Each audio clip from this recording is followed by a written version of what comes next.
Okay. Okay. Let's try that again. Welcome to Temple Sinai. I'm Rabbi Eva Bass, and it's wonderful to see so many members as well as guests here today. And I know that there are many people who are watching via the live stream. I am so happy to say that we have a very active brotherhood in Temple Sinai, and they have arranged many wonderful activities, including this program.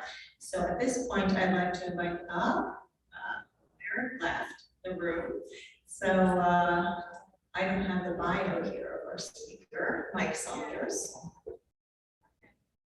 I'm waiting to introduce Eric so that he will give the bio. Yes. Okay. So this is a man who needs no introduction, Mike Saunders. Welcome. Thank you, Rabbi. I've spoken at men's clubs before. Mike, just 1 second. Cantor Dan's coming in. Please. I have been doing something else. I'm sorry. Cantor, I'm so sorry. Hold on for a moment. The cantor is coming.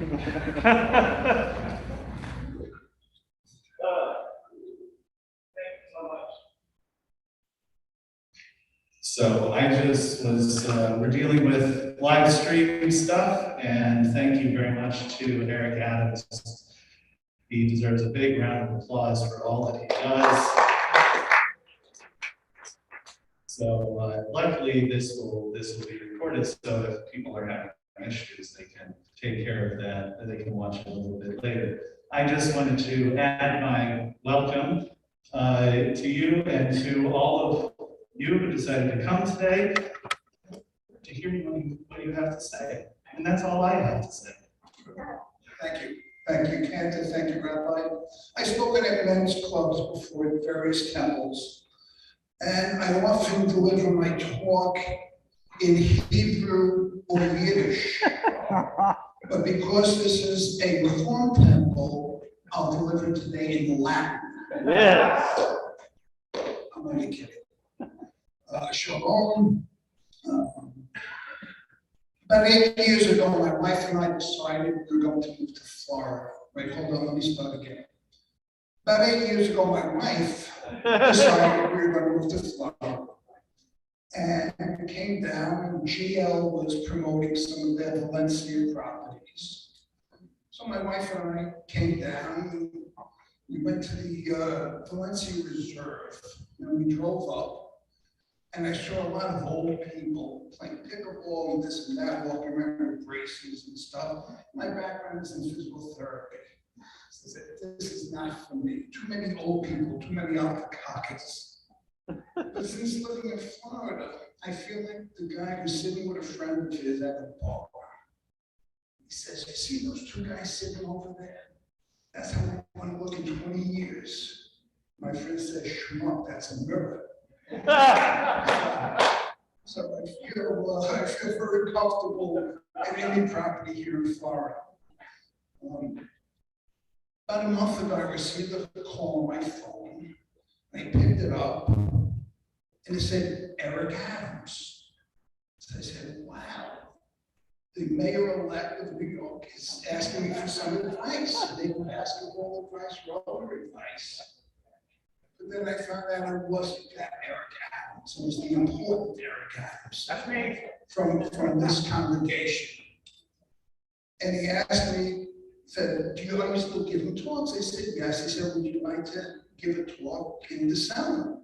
I said, sure. So he said, well, it's at Temple Sinai. So I realized right away half my material I can't say in Temple.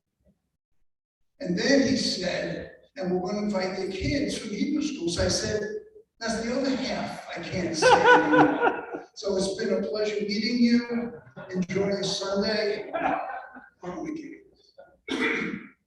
For those who don't know my background, I grew up in Queens, New York, went to Newtown High School, then CCNY, which has a great basketball tradition dating back to Nat Holman, the great coach. They won the double championship, the NIT and the NCAA championship in 1951.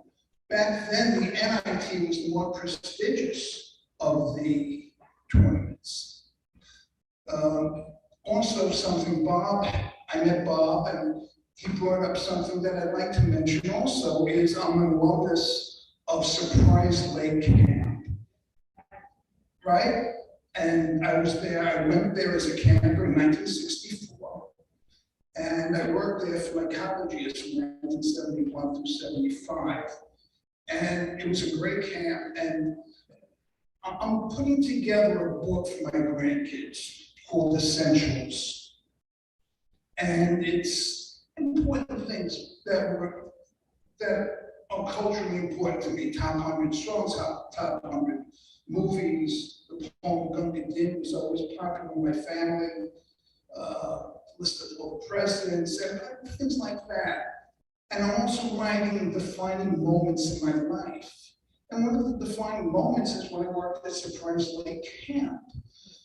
I was 19, I guess 18 at the time, and you go and you put in a position of responsibility and leadership. And that helped me really grow and gain confidence. And I used some of those skills eventually when I became the athletic trainer of the New York Knicks. I started with the Knicks in 1978. I was there for 27 years. If anyone's counting, it's 189 dog years. So I was there, and I had some great players. I had Earl Monroe, one of the greatest players of all time, and remains a very close and dear friend of mine. I had him at the end of his career. I had Patrick Ewing for almost his entire career. I was blessed to work with the great Bernard King, one of the greatest players of all time. I don't think he made the top 50 or 75 players of all time.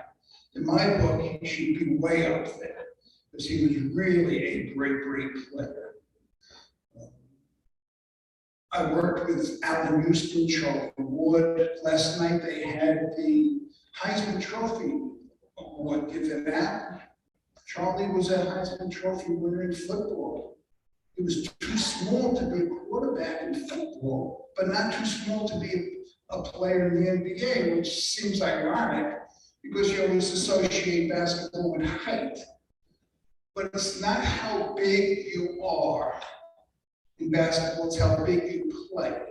And in life, it's not how big you are, it's how big you live.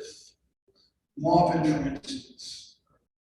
Well, Marvin's about 5'9".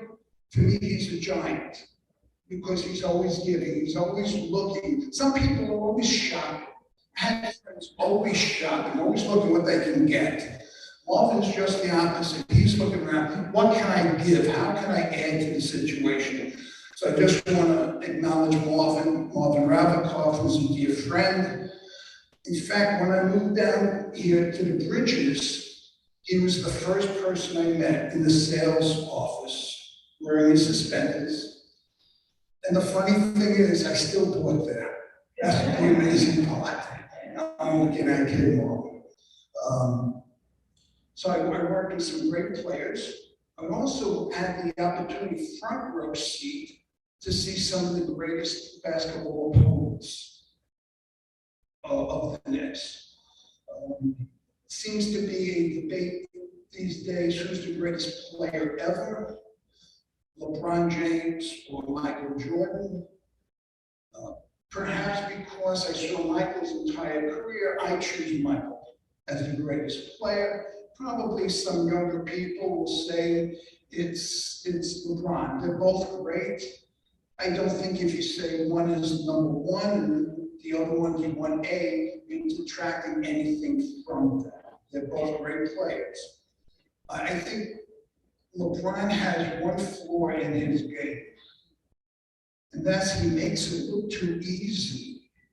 The things he does, the athleticism, the physicality that he shows is just incredible. So he makes things look easy that most mortals couldn't do. Anybody here from Boston? I'm sorry to hear that, you can leave right now. I often hear people say, tell me about Larry Bird. And I have 3 stories about Larry. One of them, the last story, has been often told many times. I've heard it on the radio many times. And I think you'll get a chuckle out of that. But the first one is, I think about 1985. The Knicks were playing the Boston Celtics on a Sunday afternoon at the deciding Game 5. And so we were up in Boston Saturday night. It happened to be a Seder night. And the equipment man for the Boston Celtics, Wayne LeBeau, was Jewish. And we were close, we played Boston all the time. So he invited me over to his house for Passover Seder. So we go, and to get to his house from the hotel, we had to pass Hellenic College, where the Celtics practiced. And he says, oh, there's Larry's truck. I said, let's stop. So I go in, and Larry's in there with one other person, his high school basketball coach. And this was on a Saturday night. Larry's putting up shots in preparation for the Sunday afternoon game. And I told our coach, Jimmy Brown, about that. He used that story in his pregame talk about preparation. Another story was told to me by Scott Layton. Scott eventually was my general manager, but he was an assistant coach of the Utah Jazz. This takes place in Las Vegas preseason. And the Utah Jazz that night were playing the Boston Celtics. The following night, the Philadelphia 76ers were playing the Detroit Pistons. So the Philadelphia 76ers had a practice on that court earlier before the game. So Scott walks into the gym and he sees 2 people, one on one side, one on the other. On one side was Dr. J, stayed late after his practice, practicing his free throws. On the other side was Larry Bird putting up jump shots. Arguably the 2 best players in the game that time, doing the extra work. So if kids are watching at home, remember it's about the extra work. That's really most important. That's why they were great. Sure, they were gifted with certain athleticism and skills, but they worked hard at their game. And to be great at anything, you have to put the time in. Repetition is the mother of learning. Do it over and over again, you'll get good at it. My last story, as I said, has been told many times, and it was just written in a book about the Larry Bird years by Dan Shaughnessy, who's one of the great writers for the Boston Globe. And here's how it goes. 1986, I was fortunate to be the all-star trainer for the NBA in Dallas. And that was the first year of the three-point shooting contest. When Larry Bird came into the room, looked around and said, who's coming in second? It's good to be confident. And during the course of the contest, Larry banks in a three-point shot, which is rather difficult to do. And 2 weeks later, we're up at the Boston Garden, and I had a relationship with Larry. We always talk back and forth, and I saw Larry during warm-ups, and I said, hey, big shot, let's see you banking a 3 today. He said, I'll bet you $5. So we shook hands, the bet was on. Game is going on. Boston's pulling ahead, Larry's still on the bench. And he had told his teammates about the bet. So one of his teammates said, hey, Larry, how about the bet with Mike? So he goes over to the coach and says, you gotta put me back in.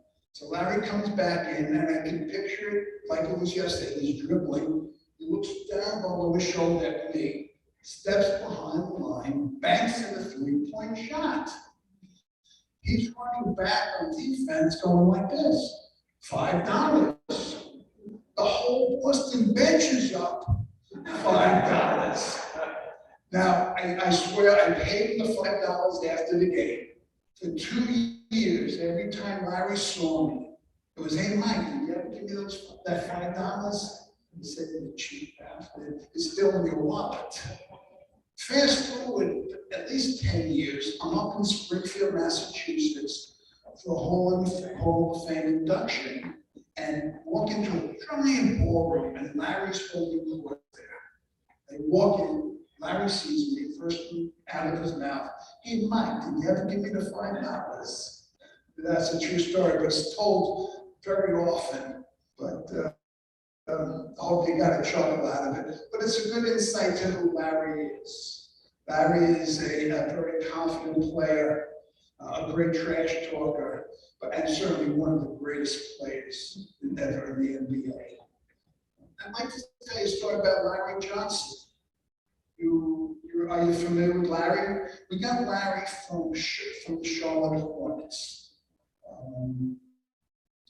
And he came to us with a bad back. He had not the reputation, but people knew his back was bothersome.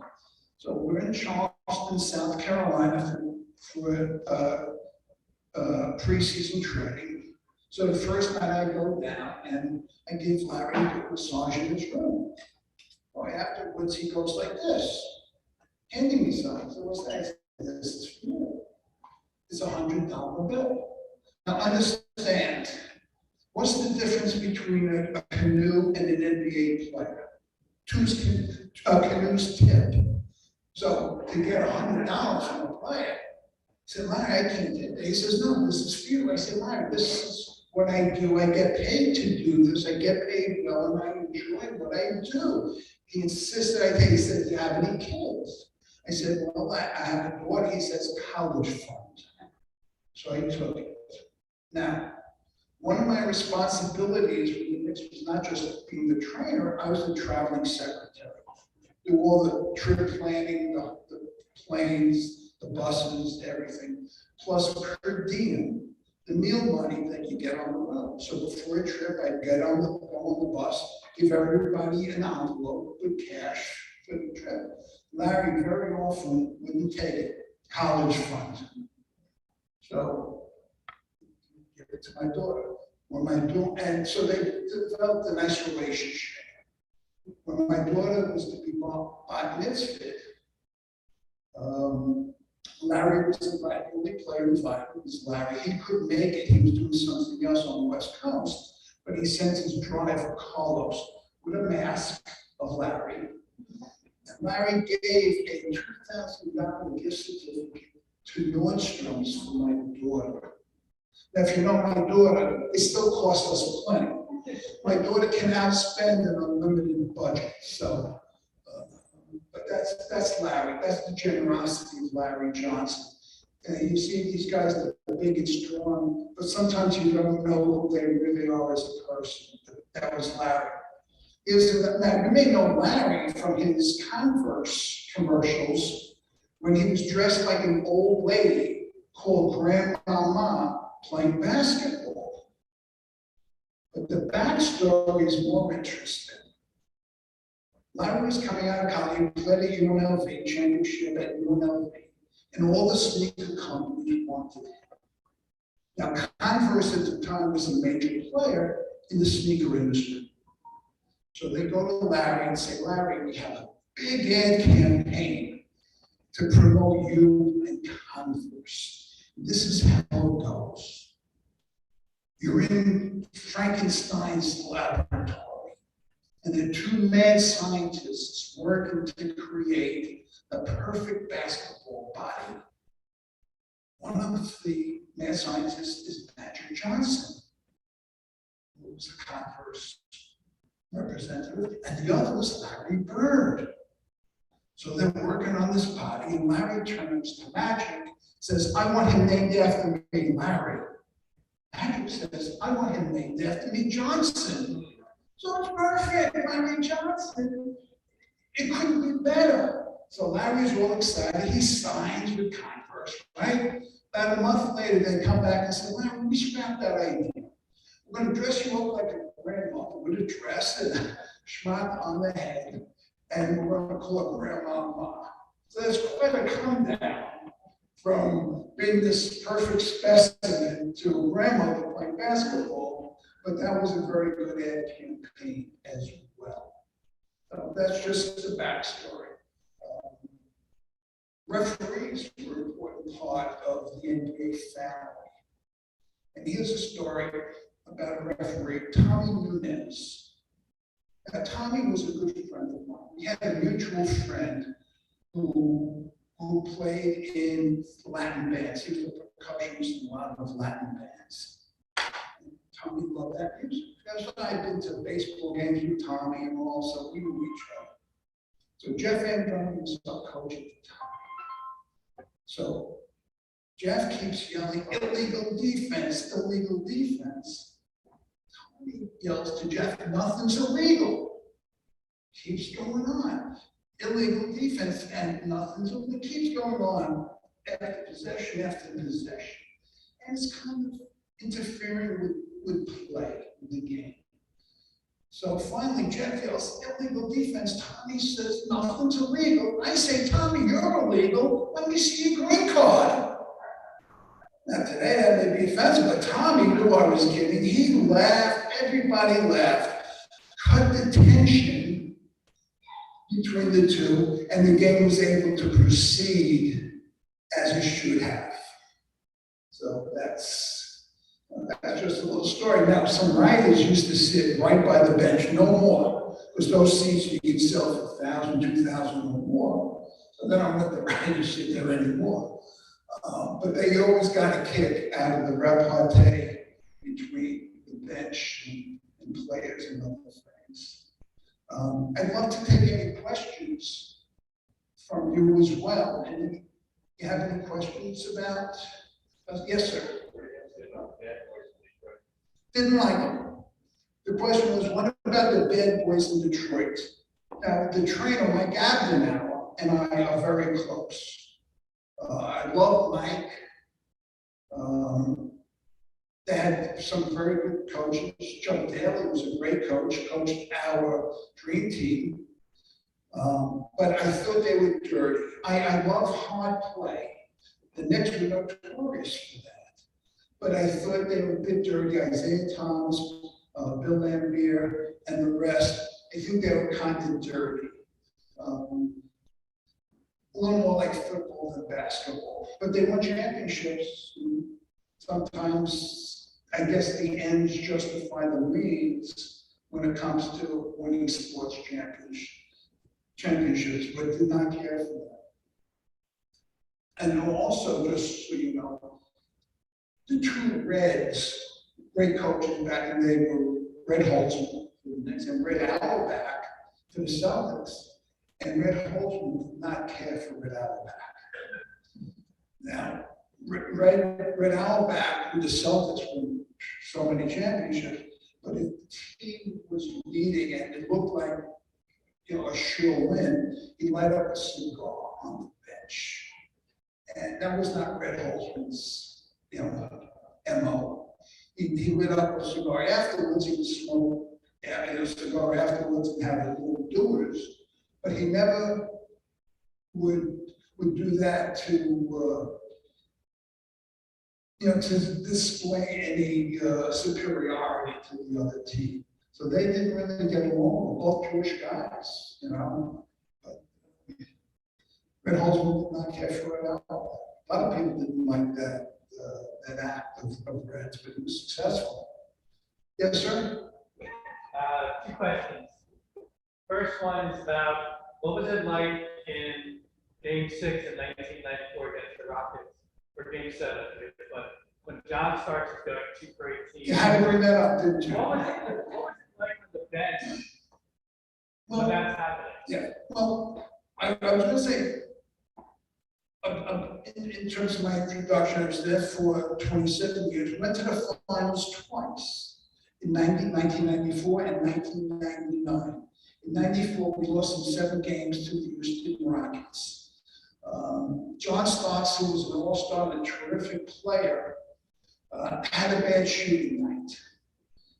Now, let me tell you a little bit about John Starks.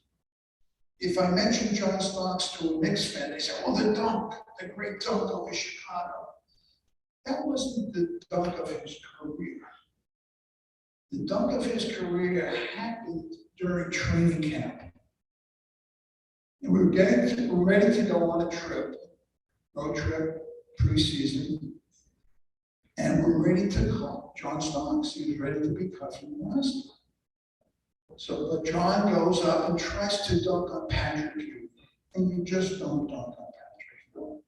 So Patrick not only blocked the ball, but blocked John. John fell to the ground, injured himself. We couldn't cut him.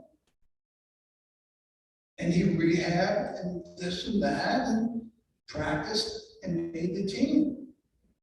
So a negative situation where he got hurt actually turned out to be a positive in his career. And who knows where he may have been if he had cut him. So that's the dunk of John's career, not the one over the Chicago Bulls during the playoffs. But John, look, Pat Riley was the coach, and you go home with the guy who brought you to the dance. And shooters, and John was a shooter, some can sometimes shoot themselves out of a shooting slump. Didn't happen. And we lost. But so be it. You had another question? Yeah, thank you for answering that. It's so interesting in all sports now where players rest.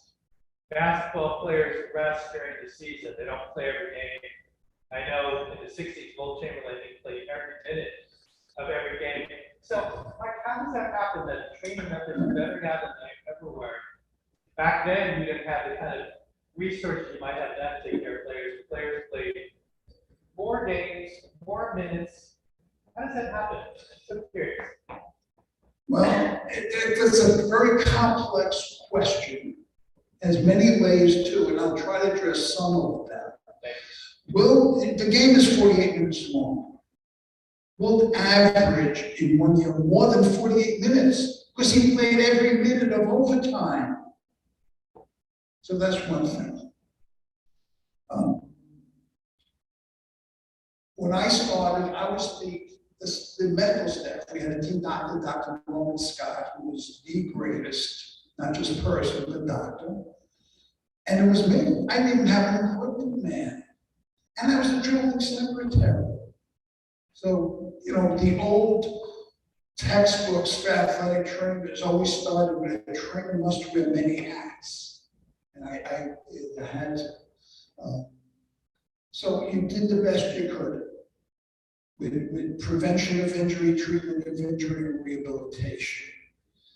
I think the players today are so coddled. They have so many staff members. Some teams have more medical staff members than than players. So, they get so coddled and everybody wants to prove their worth, so they're taking care of players.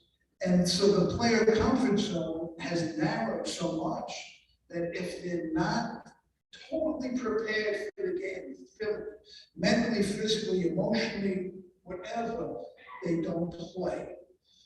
Others, now, then there's load management. We did load management. We had bathrooms. Go to the bathroom, that's your load management, okay? But, and I don't want to sound like an old guy, get off my lawn type. Things change. And we do also have a little better understanding of rest and recovery. So the game is very demanding. They've tried to schedule it so there are very few back-to-back games and other things. I think when I was following the game, teams played 3 games in a row at times. Now it's limited at the most 2 games in a row. They would play, I'm sure they used to play at Madison Square Garden on Saturday night, take a train up to Boston and play Sunday afternoon. Back then, players carried their own uniforms, washed their own uniforms. So, a lot has changed. This past Wednesday, I was part of a basketball luncheon at the Polo Club. I meet every Tuesday for basketball practice. Anywhere from 20 to 40 seasoned guys come. People mostly from Brooklyn who we play, coach, whatever, we're involved in basketball. And it culminates once a year at the Polo Club for a luncheon. We had Rick Barry come. This year, Rick Barry was there. Reggie Theus, Sam Bowie talked. And Rick was talking about that. He says back then, you know, it was daily grind. Now players get $200 per diem. They eat. They get catered food on the plane. They get great care. They charter all over, and they still miss games. But that's the nature of the animal today, and then that's what you have to deal with. But importantly, rest and recovery has gained a lot more respect in terms of therapy for the players. Oh, and money. Yeah, players do get paid well. They do. But you know what? I don't begrudge them. They're the greatest in their field. And it's whatever traffic will bear. If you know, they're charging a lot of money too. You pay for cable to watch or whatever. But that's the economics today.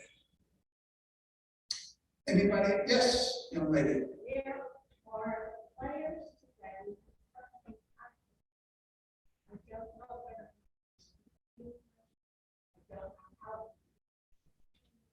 Can you speak to that? Sure, yes.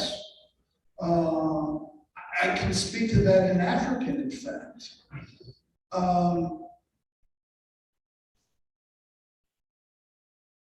There are many players in the league now from Africa. They're not African American, they're African. And in fact, there's a league, part of the NBA now, there's an African league. I knew some players from Africa. Wonderful people, speak the language beautifully because they're taught in school how to speak English. And they're very high character. They appreciate what America offers them. Many other people are too complacent or spoiled to really realize that. Now, the league today is also very diverse in terms of European players. And they also, many from the former Yugoslavia, Croatia, Serbia, Germany, all over. And they speak English beautifully. Now, just as an aside about that, I had the opportunity to be an athletic trainer, what they call physio, at the US Open tennis tournament up in Flushing every year. I've done it for the past 6 years. And that's truly international. Very few Americans in the training room and in the locker room. And they speak English better, and that's the second or third language, better than many basketball players do. And they understand the language. We joke a lot and tell jokes, as I hope you saw, have a sense of humor, hope it came across. And they understand the nuances of the language, but they speak it beautifully. So, you know, Thomas Friedman said the world is flat, and it really is. It's incredible how international everything is these days. So I don't really think that the player from Africa really has difficulty assimilating. Do you remember Manute Bol? Manute Bol, about 7'6", played at the University of Bridgeport, played, I think, for the Philadelphia 76ers. Very sad that he passed away a while ago. I think his son, Bol, is playing now. But he was a jokester. He had a wonderful sense of humor and such a positive outlook on life. So it's interesting that you're curious about that, but they're like everybody else. They play and prosper and love life. Any other questions? Yes.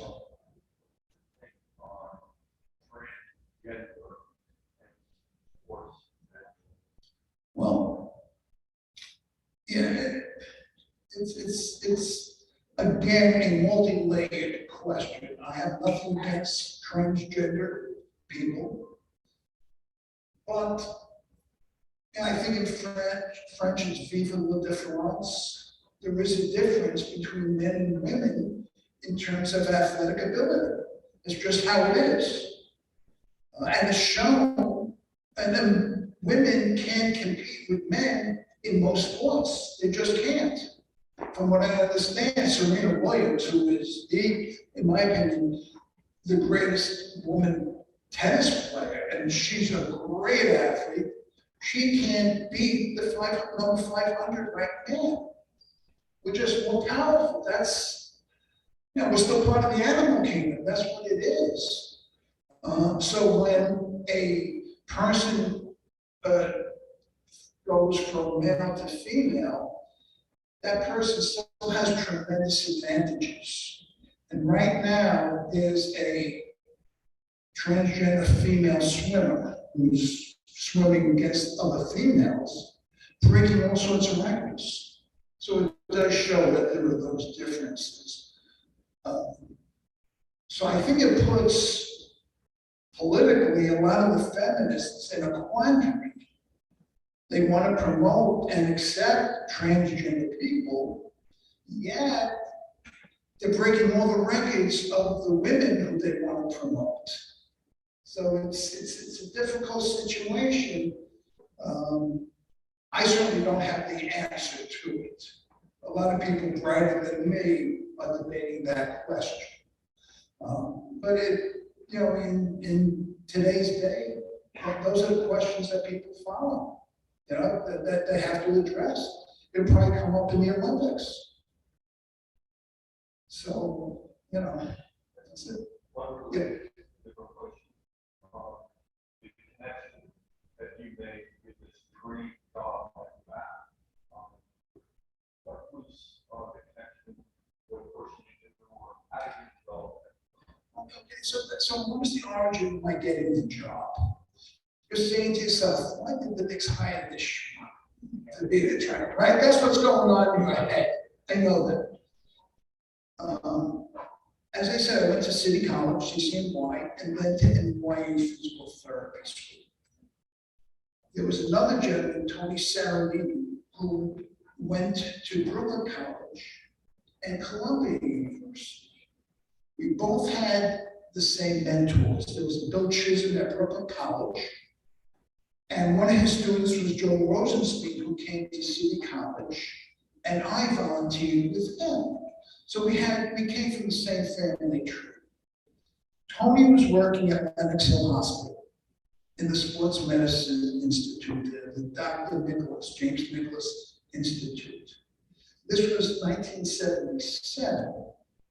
And they said, he called me up, he said, Mike, with the Knicks are thinking of changing trainers.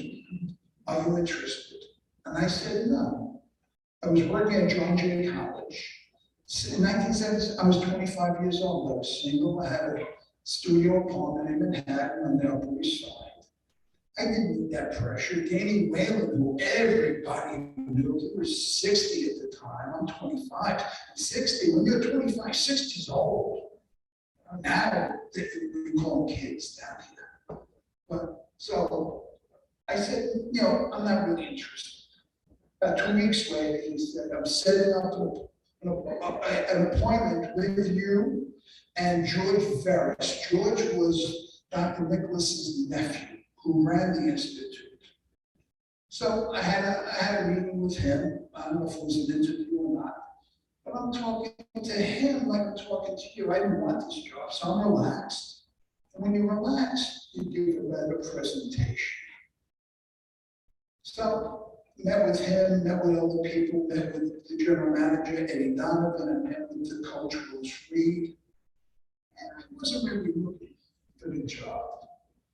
Come home one day, open up my mailbox, and there's a letter from the New York Knicks.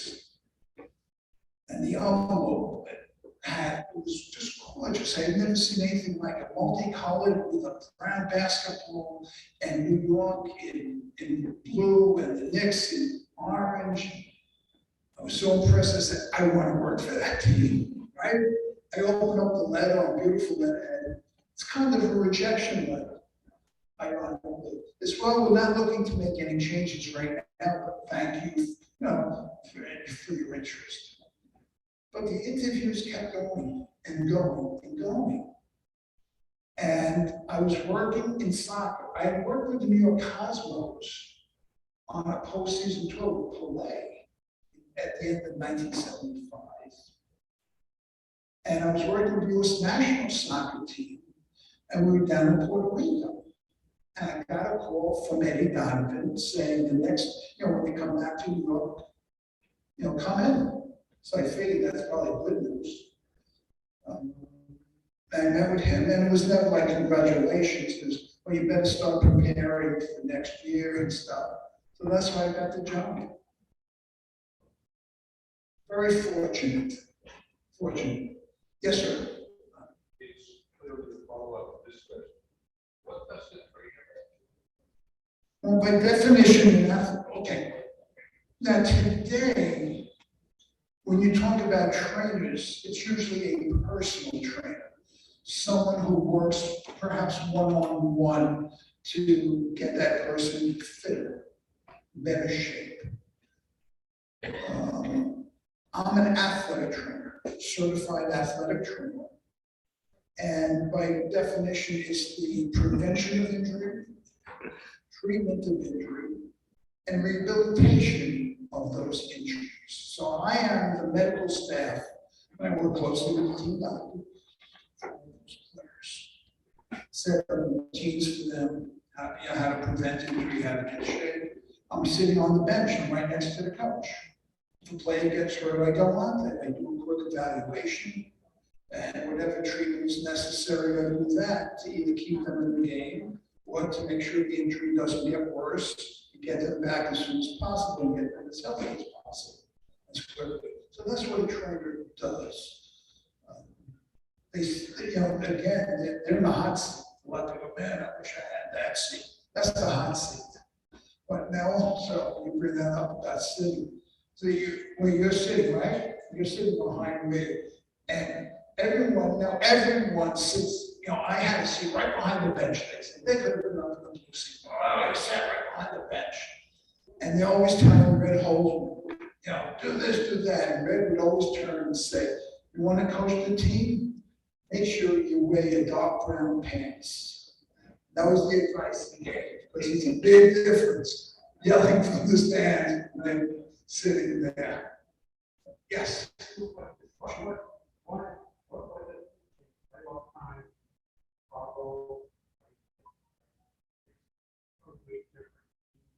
what happened? Another one who dredges up all these heartaches. I tell you, playing the Bulls in those playoffs, Michael Jordan, whether it be at Madison Square Garden, you could feel the energy in the building. It was just incredible. Or going to the United Center, and it was great basketball. It really was. Unfortunately, we didn't beat Boston. We didn't beat the Bulls until Michael sat out one year. But those were great games, very competitive, absolutely. Now you bring up Reggie Miller. Reggie was a great player, great shooter, unbelievable player. And now he's a great analyst on TV, great personality, he has a great television personality. But we didn't get along. I used to get on him, call him Cheryl, that's his sister's name, who was a great player in her own right. So we didn't get along. And then it was 1998 All-Star game. I worked that one in Madison Square Garden. We came into the room for the big meeting. Reggie saw me and said, oh no. I said, the hatchet's buried, no more. So I always had great respect for Reggie, but upon the gamesmanship, there's repartee, as you see with Spike Lee and Reggie. And that kind of was an incentive for Reggie. I think Spike really fused that fire within Reggie. And Reggie scored like 8 points in 7 seconds. But I think the Knicks won that series. So, it was great basketball, but I think the Knicks were victorious during that series. Any other questions about anything? Yes, sure. You know, you alluded to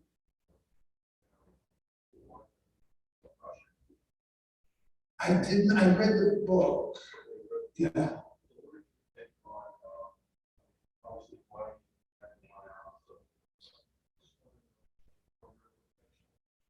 No, from the medical point of view, you have to take concussions or any head injury very, very seriously.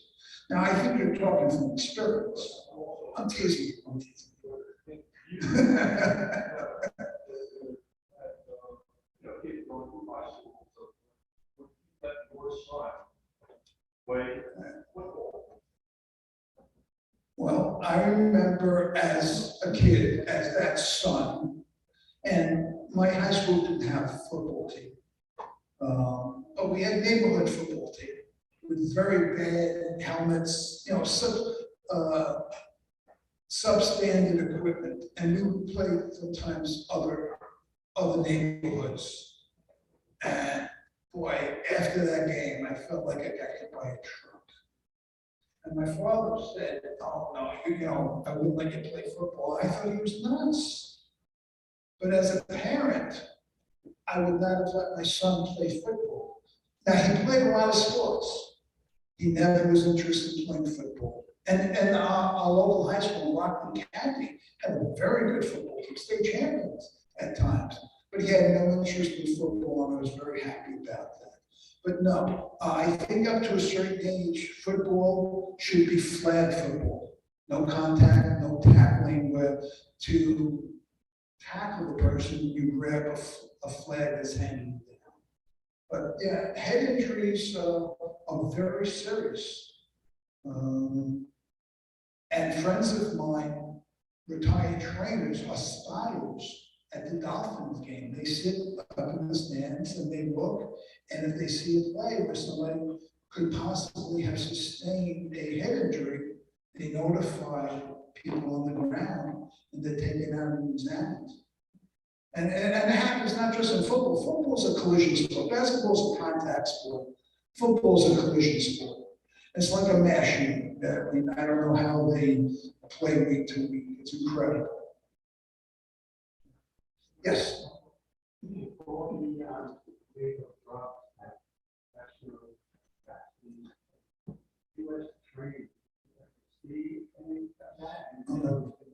Okay.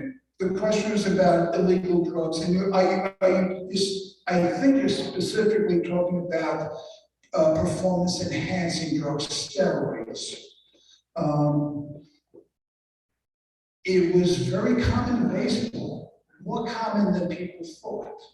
In baseball, it's probably as common as football was, but it wasn't that common in basketball. Basketball is still more of a skill sport than a power sport. But there was a player that I suspected of taking steroids. There was. I'm not going to say the name, but yeah, there was a player. He was big, but his size was not commensurate with the amount of work he did in the gym, in the weight room. So, and there were other things that went along with that. So I had that suspicion.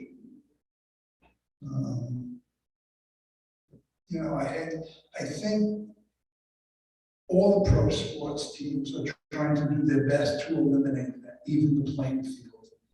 But you still see in baseball every year, a player or two getting suspended for 82 games or more for PEDs, performance enhancing drugs. But at one time it was rampant in baseball, unfortunately. Yes. You hear about Michael Jordan, Kobe Bryant, guys having the killer instinct. Probably Larry Bird. Of the Knicks that you got to be around, who on the Knicks had that same kind of killer, I'm gonna teach you, nothing's gonna stop me instinct. Well, I'll tell you, I think the most competitive person I ever met was Pat Riley. Pat was unbelievable. I had the opportunity to be a trainer for Pat, and he's the greatest. Pat, I mean, and as president of the Miami Heat, he runs the best organization in pro sports. And I say it not just because my son works in the front office for me. That's not the only reason I say that. My son went to Syracuse University, majored in sports management. I opened the door a little to get him an internship there, but my son ran with it. You know, has done a great job. They noticed right off the bat how great he was. So he's been there for 8 years, working with the Miami Heat. But Pat was the most competitive person I ever met. Patrick Ewing certainly is that type of player in person. Patrick would not accept losing. He worked as hard as he could, and he was the hardest worker. He never saw him take a possession off, whether it be in practice or in a game. Patrick was very competitive, and there were a lot. But there's guys like Anthony Mason, Oakley come to mind, and David. Well, those were tough guys, and those were highly motivated. Yeah, they were, you know, but little guys like Charlie Wood was just as competitive, but not as physical. You know, not as powerful. But athletes are different animals, not just physically, but emotionally and mentally. And that competitiveness, some of them, you know, no matter what they do, they have to win, whether it's ping pong, pool, you know, card playing, whatever it is, they have to win. And that's what makes them excel. So that's, you know, that's the animal. But then there are certain people like Michael and Kobe Bryant, may he rest in peace, who really have that focus, and nothing can distract them from trying to achieve greatness. And they put the time in. You know, they practice and play hard and practice hard all the time. And don't allow all those distractions to interfere. I'm sure. I hope I answered that question. Anything else? Yes. I happen to love about basketball, but when I went to the first game with my husband probably 32 years ago or so, I went there, they ran them, and they were all wearing pants, and all of a sudden their pants were gone. And that was the funniest thing for a very long time. I wanted to know how did that happen. And I didn't realize that they were snapped together. Pull-aways, absolutely. They had snaps, and coach says in the game, so you have to take those warm-ups off quickly, and they just pull It time. was amazing. You're very lucky that they had shorts in them. Now you laugh. No, that was. Now you laugh, but that has happened before. Yes, it has. I'm glad you weren't there at that time. But yeah, there's the pull-aways. Yeah, they got snaps, just pull away. Yeah. Yes. I remember some of these old 50s, 60s pictures of the shorts. Now they're almost down to their ankles. Okay, why? What's the origin of that? They were shorts, now they're longs. And now I think I see them coming back a little shorter. I see it in some colleges where they're coming shorter. The origin of that, I believe, is Michael Jordan used to wear his University of North Carolina shorts under his game shorts. But that's not allowed. You can't show the different garment. So he said, well, hell with it. I'm going to wear my shorts, but I'm just going to wear longer shorts to cover it up. As Michael does, so does everybody else. Everybody else started wearing longer shorts, and it became the norm. Yeah, oh yeah, I'm not making this up, I'm not that creative. So that's what happened. Yeah, because Michael always wore his North Carolina shirts on his game shirts. So that's the origin of that. I do see it coming the other way. You know, everything old is new again. You wait long enough, things will come back, including what you're wearing. You look like you're ready to walk through the Alps. Where's your hat? Okay, the Alps, say hello. So, yeah, so that's the origin of it. Yes? Any comments on the kind of working these players did, working with kids and, you know, the city, getting them to play? I know I got the chance to do that with Fraser, who played off season in the gym at the 92nd Street Live. And he asked me to do stuff with the kids in our groups that he supervised. Yeah, most of the players are very philanthropic. They give time, they understand that goes with the territory. You mentioned Walt Frazier, Clyde Frazier. I never had the opportunity to work with Clyde when he was playing for the Knicks. I don't know if you recall, he was traded from the Knicks in like '76 to Cleveland for Jim Clemens. So I never had the opportunity to work with Clyde when he was playing for the Knicks. But when he became an announcer for them, I certainly worked with him. And Clyde is one of the most wonderful people on earth. He's great. You would think that maybe he has a big ego, not at all. He's very down to earth, still stays in great shape. He and I don't share the same fashion taste. If you know what he wears, like if you're at Madison Square Garden real early, and suddenly you hear like chuckles in the small crowd. You look up, you're showing what Clyde is wearing that night for the game. I remember I was called back to Madison Square Garden, I had received an honor there. And I saw Clyde, and he was dressed in an outfit that looked like a cow's outfit. I said, I don't know if I should shake your hand or milk you. And that's Clyde, but he's known for that. He has a unique fashion sense. But they do work with people. Now, I'm not a self-promoter. I'm not. I've done a lot of talks, and I don't sell anything. Well, that's changing. Through my travels in the NBA, and before and after, I would see certain sayings, whether it be on the locker room wall or in a newspaper, magazine, whatever. And I thought it was powerful. I said, wow, I like this quote. I would write it on the back of a business card and save them, put them in a big business card holder. And every so often go back to it and say, wow, this is really powerful. So I decided not to put it in book form.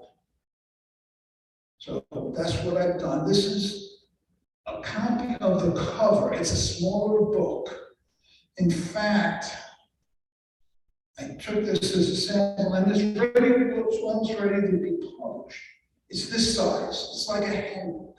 It has over 670 quotes and about 20 stories. And it's called Life Sentence, because one sentence from this book can change your life in a positive way. A collection of quotes and stories to inspire, motivate, and empower. And I'm ready to publish it. It's taken a lot of work. It's ready to be published. And I think it's very worthy to purchase for yourself, for children, grandchildren, whatever. It's a wonderful gift. I missed Hanukkah and Christmas this year. But look out for it. Self-published, but look out for it. And there's some great quotes in there. Again, over 607 quotes, and some great stories. I'll give you one story. And again, this is initially geared for athletes and young people, but us young people can benefit as well. And I'll leave you with a story about a battleship out at sea doing night maneuvers. And the lookout sees a light directly in the path in the distance. So he tells the captain.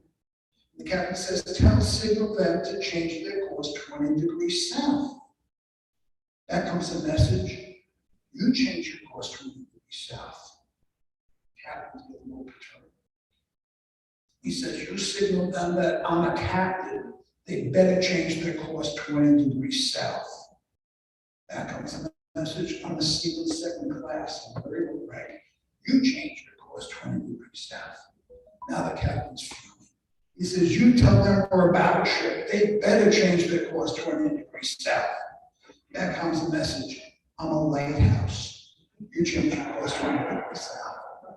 Okay. There's no misinterpretation. There's no debating that one, right? And those are some of the stories. Some's true, some apocryphal, to really motivate our young people. I think today, that's one reason why I'm putting together that book of essentials.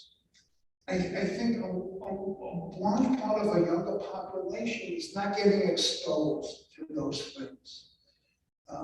Too many people are in a one-parent home. In many two-parent homes, parents may not have the time or the inclination to pass on these things. I think you see, I'm an old soul. I love the old stuff, the old music. I go back to the Crosby music when they said Cantor was coming, and I was looking for Eddie Cantor. But I believe in old traditions and things of that nature. So that's why I want to pass it on. Now, you're talking about philanthropic. Here's my idea. Reggie Theus spoke to the luncheon the other day, and he was great, one great player. And he's now coaching at an HBCU, historically black college or university, Bethlehem Cookman up in Daytona, Florida. And he kind of said, I'm looking for help from people, whether it be monetary or whatever. So immediately it clicked. And that's why I'm sending him this copy of it, because I don't have a small copy. I'm sending it to him Monday. And what I'd like to do is have basketball players, whether it be Shaq, who's a billionaire probably, or other players, buy the book as a donation to these schools or to boys' clubs or whatever. And I know I'll get a lot of pleasure out of it because I know it'll touch their lives. And that's, to me, that's what it's about helping people, especially young people. Their future is, could be tremendously bright and help all of us. So that's why I'm doing this. So look for it, life sentence, and I may come back here and give out some information for your kids, your grandkids. I think it's a wonderful gift, and it will empower them, really make a change in their life for the better. Sure, yes, not yet, Marvin. And Marvin, I expect you to stand. Please, yes.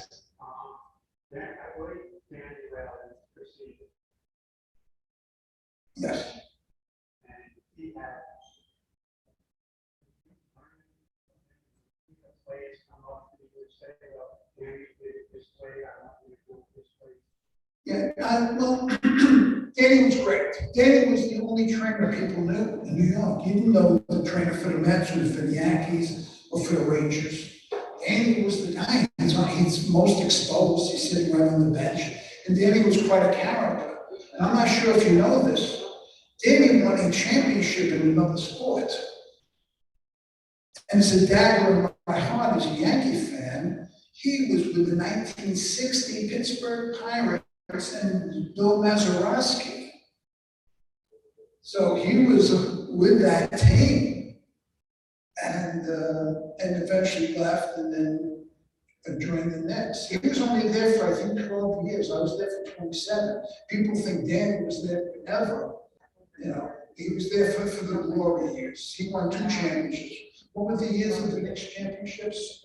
You know, right, 1970 and 73. Exactly. So that's different. Dave DeBuscher, who is from Detroit. Bill Bradley, well, Willis Reed. Dave DeBuscher, Bill Bradley, who was a senator from New Jersey, Rhodes Scholar. Dick Barnett, right? Walt Frazier. I mean, what a team. And the beauty of that team was they played so well as a group. They played great defense. In time, in 1969 and 70, there was so much turmoil in this country, racial turmoil, Vietnam was raging, and yet this group of 5 players and an old Jewish guy, you know, conducting them, played wonderfully.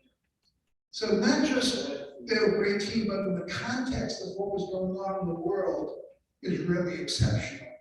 And Willis to this day is totally respected by those players. When you see them gathering together, now all of them accomplish great things, but they always defer to the captain.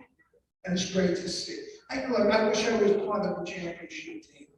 I really do. I wasn't, that doesn't mean my career was, you know, not a success. It certainly was a run of 27 years. It is, but I never won a, you know, a ring, but that's okay. But my son, when he joined the Miami Heat, this was after LeBron, he said in a very serious way to my wife, he said, you know, Dad, I really mind if I won a championship with the Heat, or with the Knicks. And he was no, serious about that. But I would love nothing more. I would trade any ring I got for him to win a ring. And that's what Rick Barry said. Rick was one of the speakers at the luncheon. And I had prepared questions for him. Because if you don't prepare a certain number of questions for Rick, he'll still be talking. So I prepared some questions. One was, what's the greatest moment you had in basketball? And he said, when his son made free throws to win a championship for his school. That was it. And it is, as you know, if you're a parent, you know how it is. And I'll tell you another story that I'm thinking of writing and putting in the book. I'm ready to leave on a road trip. And my son Jeffrey was 3 or 4 at the time. So he's home. I'm ready to leave for a road trip. And I forgot something at home. So I reverse the truck, I come home.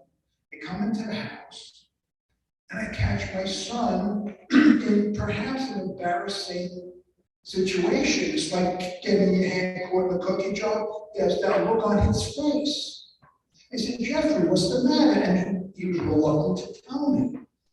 And finally I said, Jeff, what's going on? He says, well, Daddy, when you leave, I'd love to run to the front window to catch the last glimpse of you come moving away.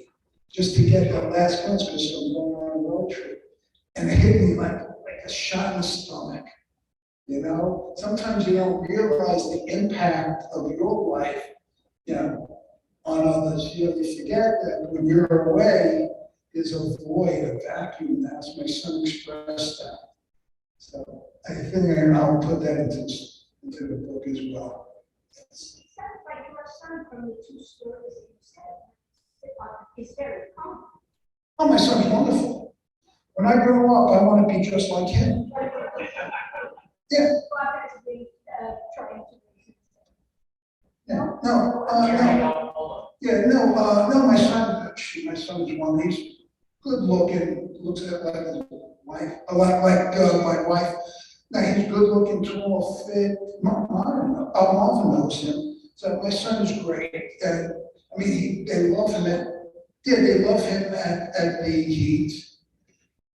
He lives in Miami. He's trying, good looking, single.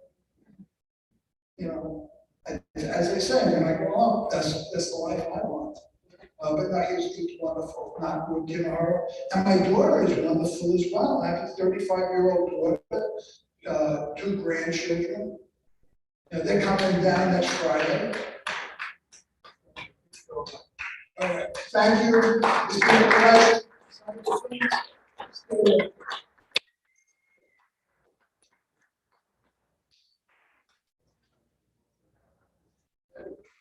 For those who don't know me, my name is Jay Sweet, and I'm co-president of the Brotherhood. I just want to thank Mike for coming, giving this great presentation, Marvin for bringing Mike, and for everybody who showed up today. Thank you very, very much. Okay, I have one more thing. One more thing. The kids are here, I just want to show them. These are Shaquille O'Neal sneakers. I have to tell you, one of the things that I suggested to her brother